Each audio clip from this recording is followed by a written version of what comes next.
Hey everyone, and welcome back to season 2 of Mission Impact series with Tracy and Ty. We're back. So today we're going to be talking about year-end fundraising framework. Okay, because it's that time of the year.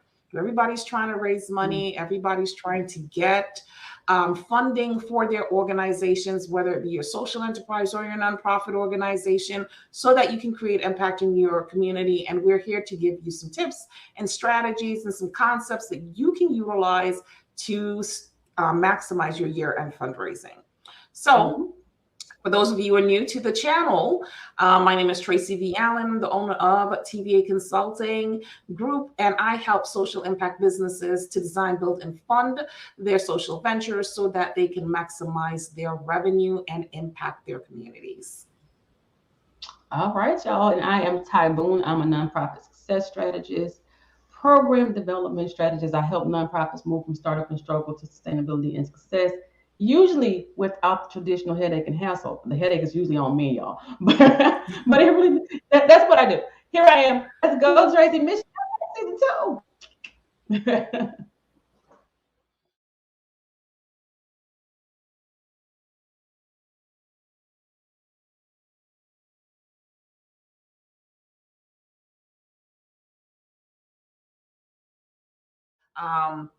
So we talked about preparing for the year-end fundraiser. Now let's get into creating or crafting the message.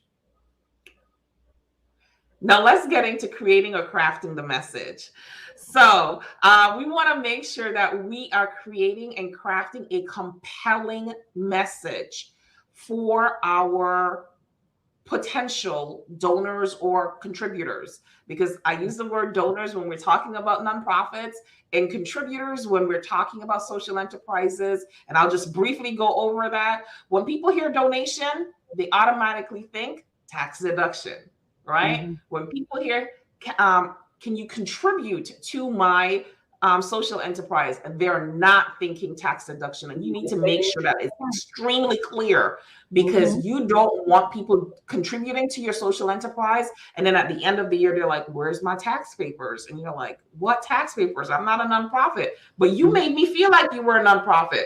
How did I do that? You asked me for a donation. So just to make sure that that is clear when I talk about, or Ty says donation, know that she's talking about nonprofits. When I say contributors or people who are going to contribute, we're talking about social enterprises. So compelling message, storytelling, key, right? Building relationships, key, because that's how you're going to know how to talk to your audience, through those relationships that you have built. Because when you get to know people, you get to know how to talk to them.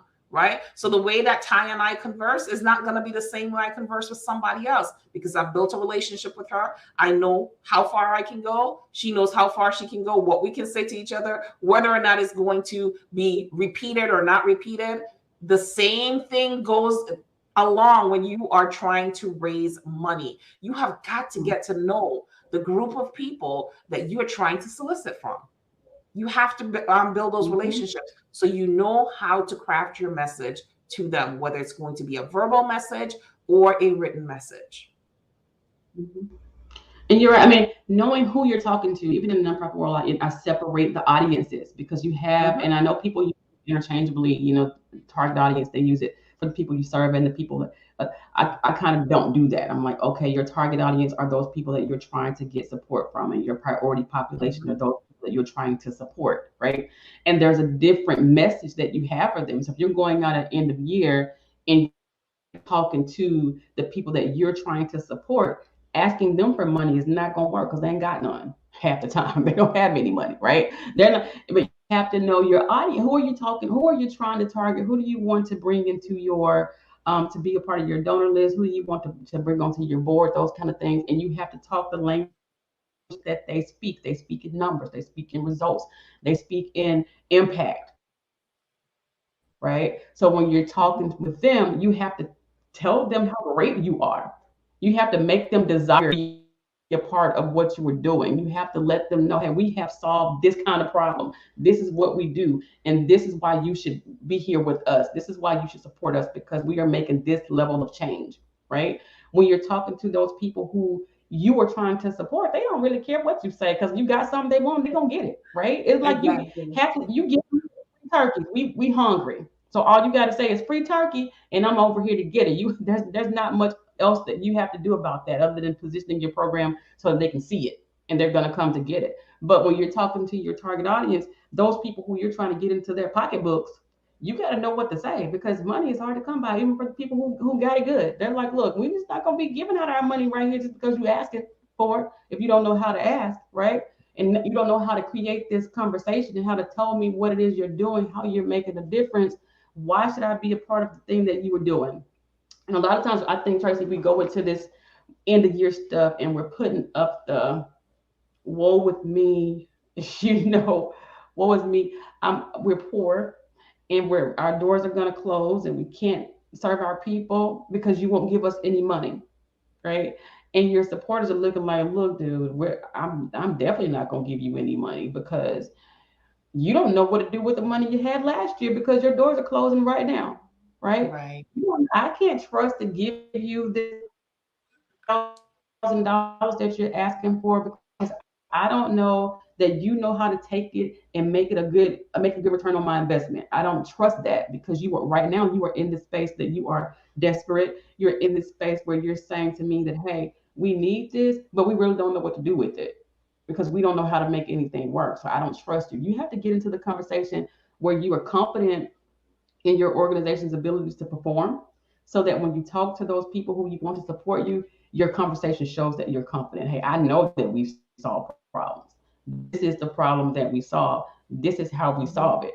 Right. I was talking about the Feed the Children thing, Tracy. You remember the Feed the Children infomercials that used to be on I like late night do. with I do. like everybody in my family had like 12 kids. Like we like just okay, we can feed these kids because this man on here, he's like, this is what we do. And he's walking through he's walking through the little country and he's like feeding the kid. They got rice and they got water and they got bread for like Mhm. $11. Like, man, he is making a difference with them $11. Let me adopt about 15 kids because I'm Mhm. showing how he's making the difference. And walking through this village, he's telling a story. He's like, look at Abraham. He does such and such. He's doing this thing. And I'm like, Yes. I'm like, man, this is cool, right? I want to adopt like 12 kids today. Can y'all let me call the number? You know, doing Right. things like I that. use that analogy a lot when I'm trying to teach people how to show their impact. And I also Mhm. use the one for that that other commercial about with the dogs. What is that one for? The animal found something. Oh, the humane.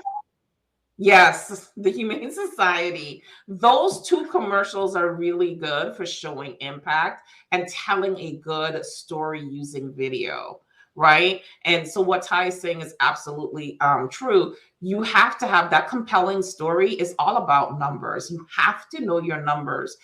And again, if you've been following us, we're always talking about data. You have to collect the data, you have to know the data, and you have to know how to utilize the data. And one of the places that you utilize the data is in telling your story. That Mhm. compelling message that's going to get someone to open their pocketbooks and support your organization is all about those numbers. How have you created an impact within your community?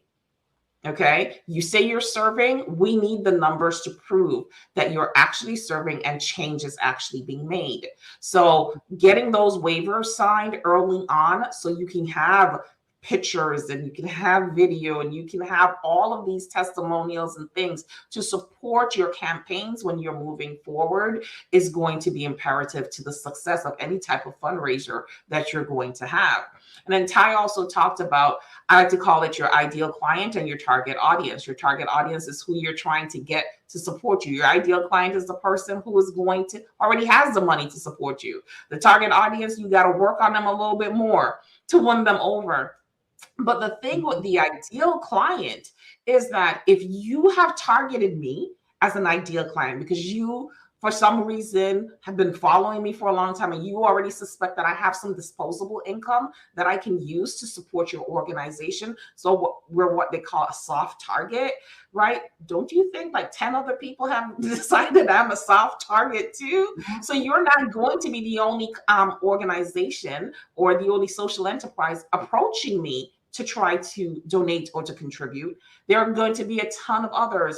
So that compelling story, you have to have, all your unique differentiators. What is making what you're doing so much better than what the other person is doing? You have to become a really good storyteller. And the only way to become a really good storyteller is not to do it at the last minute. Which is what a lot of people try to do. You should be collecting and crafting and sculpting, right? Basically these stories throughout the year, because you know that coming close to the end of the year, September to December is giving season, and that you are going to be asking for money. So you should already have been crafting. That's what we said. This thing is not something that you just throw together. It's something that you work on, you plan, and you work on for an extended period of time. And you keep working, even after the end of the year. You continue to work, keep working, right? And I like that you mentioned the story and making your, what makes you stand out. I mentioned that a lot with nonprofits and grant writing, right? I'm like, if a funder puts out a funding announcement and they say, hey, this is the area of interest, everybody who's applying is going to have that area of interest. So you ain't nobody special, right? There's nothing special about you if they say that, hey, we're funding youth development. Everybody who's applying is going to be youth development. So right, your organization is no better than anybody else's. But what is that thing? What's the sauce that you add to your thing that makes your thing taste like a Big Mac instead of a regular cheeseburger? What is that thing that you do? And how can you describe that thing in a way that makes it warm? Right? That's what that story is about. Yeah. And we can get even more into that when we talk about grant writing in another series, because it is that unique thing. If Coca-Cola says that they have a grant where they're supporting youth programs, do you really think that if I write you a grant, you're going to be the only youth program organization applying for this grant? 1,000 other youth program organizations across the country are trying to get to this $250,000 just like you. The person who's going to get it is the person who has the best story, and not just a made up story, a story that's backed up by data. So telling these compelling stories are all about data. You got to show your action, show where the beef is coming from, what's going on, and where's the beef? Yeah, that's it, right? Where's the beef? Show me where the beef is, and the beef is in the impact. Okay.